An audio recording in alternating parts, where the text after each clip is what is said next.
안녕하세요. 정신나간 신우 때문에 이혼한 30대 여성입니다. 사실 신우가 아무리 제정신이 아닌 것 같아도 남편만 똑바로 방패 노릇을 해주었다면 이혼까지 가지는 않았겠죠. 하지만 남편이 재구실을 못하니 시쳇말로 피보는 건 저더라고요. 그래서 이혼하게 되었네요. 남편하고는 지인의 소개로 만났는데 깔끔하고 단정한 첫인상이 마음에 들었어요. 그리고 첫 만남임에도 불구하고 대화거리라던가 갈만한 장소들을 여러 가지 변수를 고려해 짜온 것이 인상적이었죠. 제가 구두를 신고 올지 운동화를 신고 올지 몰라서 각각 코스를 짜왔다는데 뭔가 저를 되게 위해주는 느낌이라 좀 감동적이기도 하고 고맙기도 했고요. 아무튼 그렇게 첫 만남부터 좋은 인상을 받았기에 애프터가 들어왔을 때도 거절하지 않았고 이후로 몇 번의 만남을 더 갖다가 진지하게 연애를 시작했어요. 그리고 연애한 지 2년 만에 남편에게 프로포즈를 받고 정식으로 부부의 연을 맺었습니다. 남편은 일남일녀 중 차남이지만 위로 있는 신우하고는 나이 차이가 꽤 나요. 듣기로는 어머님 아버님은 신우 하나만 낳아서 잘 기르자였고 그래서 아버님이 묶는 수술이라고 하죠. 그 수술까지 받으셨는데 10년 만에 어머님이 임신을 하셨다나요. 그리고 어쨌든 계획에는 없었지만 그렇다고 생긴 아이를 어떻게 지우냐 하여 결국 어머님 나이 40에 출산을 하게 되셨는데 그게 바로 저희 남편이었습니다. 그래서 그런가 신우가 남편을 어지간히 애다루듯 했고 남편보다 어린 저에게는 어휴 말해 뭐하겠어요. 매사 정말이지 사사건건 간섭하고 참견하고 환장하겠더라고요. 처음에 결혼 이야기가 오가던 당시 시댁에서 집을 해주겠다고 하대요.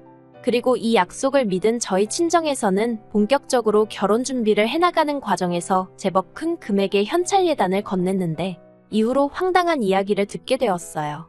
어머님 아버님이 집을 해주신다는 게 현찰로 1억을 해주시고 나머지는 대출을 받아주신다는 얘기였단걸요. 그리고 그 대출은 당연히 저희가 갚는 거였고요. 글쎄 뭐랄까 의도적으로 저를 속이신 건 아니라고 믿고 싶지만 어쨌든 저로서는 제 어리석음과 순진함을 탓하면서도 한편으론 야속한 마음이 들더라고요. 물론 그래도 여전히 남편이 저보다 많이 해왔고 그렇기에 이러쿵저러쿵 한마디도 입 밖으로 꺼내진 않았습니다. 그런데 이 과정에 있어서 정작 시부모님은 나름대로 민망해하시는 기색이 있었는데 신우가 그렇게 야단인 거예요. 어디 나가서 물어봐라. 자기 부모님 그러니까 시부모님 마냥 떡하니 현찰 1억을 내주는 시댁이 흔치 않다. 넌 참 복받은 거다. 막말로 자기가 돈 1,000원 보태주는 것도 아니면서 왜 자기가 공치사를 하는지 참으로 황당하기도 하고 우습기도 하고. 그리고 사실 이런 일에만 신우가 나대는 게 아니었어요. 제 외모라던가 지극히 사적인 부분에서도 자기가 좌지우지하려는 성향이 강했거든요. 신혼집이라고 해도 전세긴 했지만 어쨌든 집들이는 해야 한다는 신우의 성화에 못 이겨 결국 결혼하고 2달 만에 집들이를 하게 되었습니다.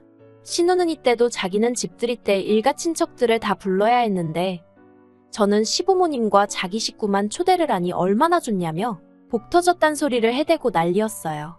하지만 솔직히 암만 옆에서 너 참 복받았다고 말한들 저는 그런 생각이 안 들었거든요. 에휴, 아무튼 매번 신우는 넌 참 복받았다 운도 좋다 요새 이런 시댁이 어딨냐? 아주 그 소리를 입에 달고 살더라니까요. 게다가 집들이 당일엔 이런 일도 있었어요. 시부모님과 함께 도착한 신우가 대뜸 다른 것도 아니고 제 머리를 지적하기 시작했습니다. 결혼까지 한 여자가 아직도 머리를 안 잘랐냐며 저더러 너는 이제 아줌마니까 머리 치렁치렁하게 하고 다니지 말고 귀 밑으로 깔끔하게 자르라면서 사람이 게을러 보이네 어쩌네. 그런데 제가 실은 고등학교를 졸업한 이후로는 늘 머리를 길러서 몇 년에 한 번씩 소아암 센터에 기부를 하고 있었거든요. 그래서 신우가 자르란다고 내내 자를게요 할 상황이 아니었지요. 신우 성격에 내 자를게요 해놓고 안 자르면 그걸로 또 잔소리를 어지간히 해댈 게 뻔하기도 했고요. 하지만 그렇다고 제 입으로 기부를 하려고 기르는 중이에요 하려니 뭔가 낯뜨겁고 그래서 적당히 웃으며 앞으론 깔끔하게 틀어올릴게요 했더니 대뜸 너 내 말 무시하냐면서 보는 사람 더우니까 자르라고 하며 소리를 지르는 게 아니겠어요? 순간 벙찌고 그제서야 심해부가 신우더러 갑자기 왜 그러냐며 저한테 미안하단 식으로 눈치를 하는데 가만히 있다 뺨 맞는 기분이 이런 건가 싶더라니까요. 그리고 저는 솔직히 남편이 나서서 신우한테 말 한마디라도 단호하게 해주길 바랬거든요. 그런데 기껏 남편은 한다는 말이 저더러 다음에는 모자라도 쓰고 있으랍니다. 굳이 싫은 소리 들을 필요는 없지 않냐면서요. 그리고 더 어이가 없었던 건 그렇게 평소에 저한테 경우를 따지고 도리를 따지는 신우가 정작 지 자식 교육은 개판을 쳐놨다는 거예요. 도대체 집구석에서 가정교육을 어떻게 시킨 건지 애들 상대로 이렇게 표현하기도 뭐하지만 예의범절이라곤 하나도 모르고 지들 뜻대로 안 되면 발악을 해대기 일쑤였으니까요. 물론 그나마 다행이라고 해야 할지 심해부는 최소한 저희 집이든 시부모님 댁이든 자기 집이 아니면 나름대로 애들 단속은 하려들고 다른 사람들 눈치는 살피는 듯 했지만 이번에도 신우는 자기 애들이 개성이 강해서 그렇다나 어쩐다나 말도 안 되는 핑계를 대면서 당당하기는 어찌나 당당하던지 그리고 엄마라는 사람이 막말로 배째라는 식으로 나와버리니까 이건 뭐 부모가 저 따위니 애가 저 모양이란 소리가 절로 나올 수밖에 없었죠. 신우에게는 중학교 다니는 아들 하나랑 초등학교에 다니는 아들 하나 총 두 아들이 있는데 두 아들들 다 게임에 환장을 해서는 어른들이 있는 자리에서도 손에서 핸드폰을 놓지 못하더군요. 심지어 밥을 먹으면서도 눈은 핸드폰에서 떼지를 못해선 걸핏하면 무럽지르고 밥 흘리고 그런데 어이없는 건 지 자식이 그러면 신호건 심해부건 부모가 돼서는 핸드폰을 뺐던가 해야지. 그럴 생각도 없고 어질러진 식탁을 치울 생각도 안 해요. 그리고 그러다 한 번은 시조카가 지 국그릇을 바닥에 쏟았는데 워낙 평소에도 잘 엎지르니까 플라스틱 그릇에 줘서 그릇은 안 깨졌지만 그래도 식탁 밑이 엉망이 되었죠. 그런데 어머님이 저더러 가서 걸레 좀 가져와라 하시는 거예요. 아니 신우 심해부 둘 다 자리에 있었고 애가 얼마나 어린 것도 아닌데 왜 아무 상관없는 저더러 걸레를 가져오라 하나? 황당하대요. 그래도 일단은 가지고 왔더니 어머님이 또다시 저더러 거기 서서 뭐하냐며 얼른 닦으라는 거예요. 그래서 얼떨결에 무릎 꿇고 바닥을 닦는데 울컥했어요. 내가 왜 밥 먹다 말고 시조카가 엎은 걸 치워야 되나 싶은 게. 그래서 치우다 말고 일어나서는 시조카가 보고 있던 핸드폰을 뺏고는 직접 치우라 했습니다. 그리고는 어른들 계신 식사 자리에서 핸드폰을 하는 것도 예의에 어긋나는 일이고 본인이 어지른 건 본인이 치워야 하는 거라고 알려줬죠. 그랬더니 신우가 저더러 한다는 말이 치우기 싫으면 말지 왜 밥 먹는 애한테 잔소리를 하냐는 거예요. 그리고는 저더러 네가 뭐 선생이라도 되냐면서 왜 자기 아들한테 이래라 저래라 하냐입니다. 그러자 저도 막말로 시조카도 보고 있는 마당에 여기서 밀렸다간 꼴사납고 우스워지겠구나 싶은 거예요. 그래서 신우한테 제가 어른으로서 애한테 이 정도 말도 못하냐고 그러니까 진작에 좀 이런 건 알려주셨어야 하는 거 아니냐고 중학생이나 되는 애가 이런 예절도 모르는 게 말이 되냐고 쏘아붙였죠. 그랬더니 신우가 당장이라도 저를 한 대 칠 기세로 너 지금 뭐라고 했냐고 소리를 지르는데 그제서야 심해부가 처남댁이 틀린 소리 한 것도 아닌데 뭘 그러냐며 신우를 말렸고 뭐 그렇게 대충 분위기가 수습이 되긴 했습니다만 그때도 저희 남편은 침묵만을 지키고 있었기에 참으로 한심하대요. 하지만 이런 일들이 반복되었음에도 불구하고 가족 모임 자체를 중요시하는 아버님 때문에 신우네랑은 어쩔 수 없이 1년에 몇 번이고 마주칠 수밖에 없었습니다. 그리고 그럴 때마다 저는 정말 돌을 닦는 심정으로 신우네 식구들을 상대하곤 했죠.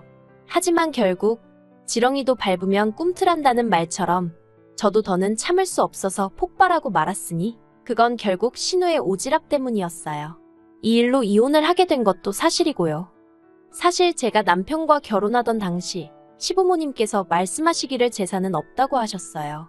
남편 말로는 어머님이 젊어서 제사 문제로 어지간히 큰어머님께 같은 며느리 입장임에도 불구하고 시달리셨는데 며느리한테 차마 그 꼴을 보여줄 순 없다며 아들이 장가가면 더는 큰 집에 안 가시겠다고 선포를 하셨다고 했거든요.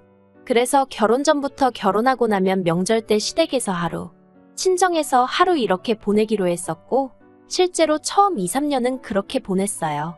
그런데 작년 추석부터 자꾸만 아버님이 다시 어머님도 그렇고 저희 부부도 그렇고 큰 집에 가서 인사도 드리고 제사도 돕고 그랬으면 좋겠다는 식으로 말씀을 하시는 거예요. 그리고 저야 당연히 내키지 않았죠. 어머님도 미쳤냐고 거길 왜 또 가라고 하냐고 안 간다고 하셨고 남편도 어머님이 거기서 시달리는 걸 보면서 자라서 그런지 아버님의 그런 말씀에 단박에 싫다고 했고요. 하지만 하도 아버님이 난리를 치셔서 결국 어머님은 안 가시고 저희 부부만 다녀오게 되었는데 이렇게 표현해도 될지 모르겠지만 큰아버님이나 큰어머님이나 저희 어머님이 왜 그렇게 싫어하시는지 참으로 알만한 성격이었어요.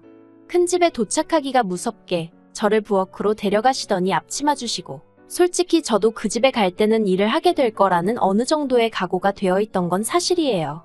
하지만 최소한 큰 집 식구들한테 인사할 틈이라도 주시고 물 한 잔이라도 주셔야 하는 거 아닌가요? 그런데 하시는 말씀이 너는 여기 손님으로 온 게 아니니까 빨리빨리 움직여라. 여자가 굶뜨면 쓸모가 없다. 네 시애미가 널 좀 가르쳤느냐. 하긴 거기도 뭐 아는 게 있어야 가르치던지 하겠지. 제가 저희 어머님과 얼마나 가까워진 사이는 아니었지만 왜 자리에도 안 계신 분을 괜히 끌어들여 한 소리 하질 못해 안달이신지 도무지 이해가 되질 않더라니까요. 아무튼 그래서 내리 4시간 넘게 부엌에서 제대로 한 번 앉지도 못하고 일만 했어요. 그리고 더 화가 났던 건 큰어머님이 자리에도 안 계신 저희 어머님은 물론이고 저한테도 말을 막 하시니 그 집 며느리들도 저한테 이거 해라 저거 해라. 물론 두 며느리 다 저에 비하면 나이가 한참 많기는 했지만 그래도 기분이 더러운 건 사실이었네요. 아무튼 그래서 그날 집으로 돌아오면서 남편더러 결혼할 때 약속한 거 안 잊었지 하니까 응 하더라고요. 그래서 나 이제 큰 집에 안 가겠다 했습니다. 연휴 끝물에나 친정에 가게 되는 것도 싫고 시댁 가서 신우한테 시달리면 됐지 큰 집까지 가서 하녀 노릇도 해야 하냐고 그렇게는 못한다고 결혼 전에 약속한 대로 하자고 했죠. 그랬더니 남편도 너는 가타부타 말은 안 하고 알겠다고 하대요. 그리고 실제로 지난 설에는 큰 집에 가라는 아버님의 말씀에 싫다하고 친정에 갔어요. 참고로 친정은 거리상 멀기도 멀어서 1년에 시댁에 10번 간다 치면 친정엔 명절을 포함해 2-3번 가는 게 전부였습니다.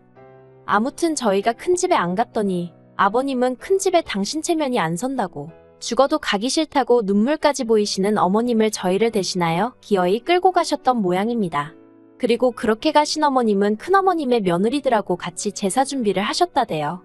뿐만 아니라 그 와중에 큰어머님이 당신 아들들이 갈비를 좋아한다며 그걸 저희 어머님한테 하라고 시켜서 뜬금없이 갈비까지 사다가 재워놓고 오셨다는데 그러니 결국 그 화가 전부 다 아버님한테 향하는 건 어찌 보면 당연한 일이었고 그래서 두 분이 이혼한 해만의 소리까지 나왔었거든요. 그런데 지난 어머님 생신 때 가족 모임에서 만난 신우가 다가올 추석은 어떻게 할 거냐며 이런저런 얘기를 하다가 갑자기 지난 설날에 있었던 일이 특히나 저 때문이란 식으로 얘기를 하대요. 신우가 한다는 말이 제가 착한 남편을 꼬셔서 큰 집에 안 가고 친정에 가는 바람에 어머님이 큰 집에 가게 된 거 아니냐며 저희만 고분고분 큰 집에 갔다 왔으면 그럴 일이 있었겠냐고요. 어이가 없어서 신우더러 그렇게 어머님이 큰어머님한테 당하는 동안 도대체 아버님도 그렇고 자식들은 다 뭐하고 있었냐고 물었어요. 특히 신우더러 그렇게 어머님이 안타까우면 같이 가서 좀 도와주시지. 형님은 왜 큰 집에 안 가냐고 그랬죠. 그랬더니 자기는 자기 시댁에 가지 않냐고 그러길래 아니 그러면 미리 어머님이 하실 음식이라도 같이 해드리던가. 그리고 저라면 진작에 큰어머님한테 한마디 했을 거라고 그랬네요. 그리고는 아버님한테도 그렇게 와이프가 고생을 하는데 그걸 이날이 때까지 지켜보고만 계신 것도 부족해 이제 며느리까지 그렇게 만드실 생각이시냐고 물었죠. 그리고 사실 남편도 할 말이 뭐가 있어요? 자기도 자식인데 자기 어머니가 그렇게 고생한다 싶으면 아무리 상대가 어른이어도 어머님 편 좀 들어드렸어야지. 아무튼 그러면서 제가 앞으로는 어머님이 일하시는 게 싫으시면 형님이 가서 미리 하고 오세요 그랬습니다. 남편한테도 아니면 당신이라도 좀 가서 어머님 옆에서 도와드리라고. 나는 생판남이니까 얘기할 것도 없다면서요. 그랬더니 이제 신우가 난리가 났죠. 며느리가 돼서는 자기 아버지가 그러니까 아버님이 큰 집에 가자 하면 가면 되는 거지 뭐가 그렇게 말이 많냐면서 돌아오는 추석에는 무조건 가라 나왔저라나. 그리고 저는 저대로 그런 신우의 태도가 너무 불쾌하고 화가 나서 신우더러 그쪽이나 똑바로 하고 살라고 나는 알아서 잘하니까 신경 끄라고 해버렸고요. 그리고는 자리를 박차고 일어나는데 그때 신우가 달려들어서는 제 멱살을 잡더니 너 지금 나한테 그쪽이라고 그랬냐면서 가만두네 안 두네 난리가 났네요. 그런데 저도 결혼 전에 몇 년 동안 취미로 유도며 주짓수며 여러 가지를 배웠거든요. 그래서 저도 모르게 그만 제 멱살을 잡고 있던 신우를 비틀어 뒤로 넘겨뜨렸어요. 그랬더니 시부모님이 저더러 미쳤냐고 어디 신우를 잡아뜨리냐면서 순식간에 집안이 아수라장이 되었습니다. 아니, 신우가 제 멱살 잡을 땐 가만히 계시던 분들이 참 너무한다 싶대요.